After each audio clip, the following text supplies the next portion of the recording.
Saudara-saudara sebangsa dan setanah air, kita baru saja mengikuti pemilihan umum yang dilaksanakan serentak untuk memilih anggota legislatif serta presiden dan wakil presiden masa bakti 2024-2029.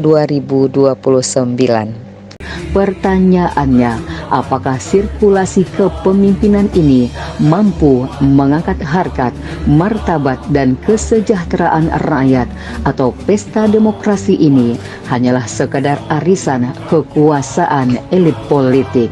Sirkulasi pergantian kepemimpinan nasional tampak belum mampu mengangkat harkat, martabat, dan kesejahteraan rakyat. Kontras dari itu, kesejahteraan elit politik dan pemilik modal jauh terdongkrak tinggi. Bahkan sirkulasi itu hanya memproduksi kesenjangan dan disparitas yang menganga lebar.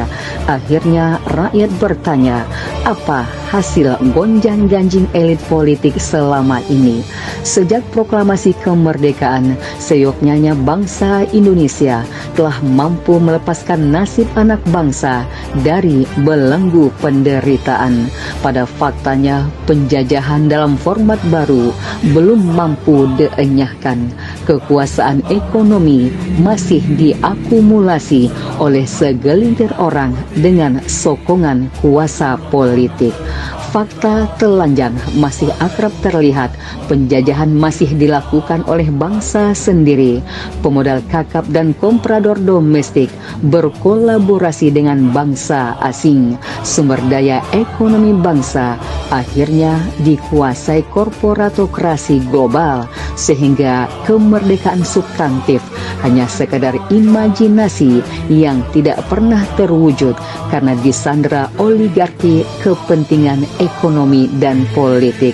Yang terjadi kemudian, penguasa modal kakap domestik menyebarkan teologi balas budi kepada penguasa dan calon penguasa politik, baik secara individu maupun kelembagaan, termasuk kekuatan partai politik besar. Penguasa modal kakap itu tidak pernah berafiliasi dengan siapapun kecuali berafiliasi dan merawat kepentingan modalnya. Mereka inilah yang sejatinya menentukan hitam putihnya republik, yang seolah mereka tidak ada, tapi pada faktanya mereka yang secuil inilah yang mengatur kekuatan dan kebijaksanaan ekonomi dan politik nasional.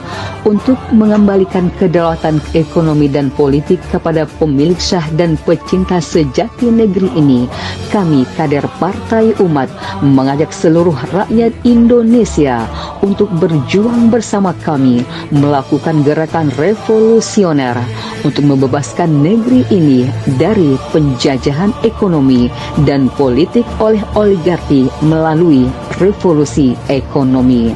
Revolusi ekonomi merupakan pilihan yang tidak bisa ditawar dan ditunda lagi. Salam revolusi ekonomi, jalan menuju keadilan sosial bagi seluruh rakyat Indonesia.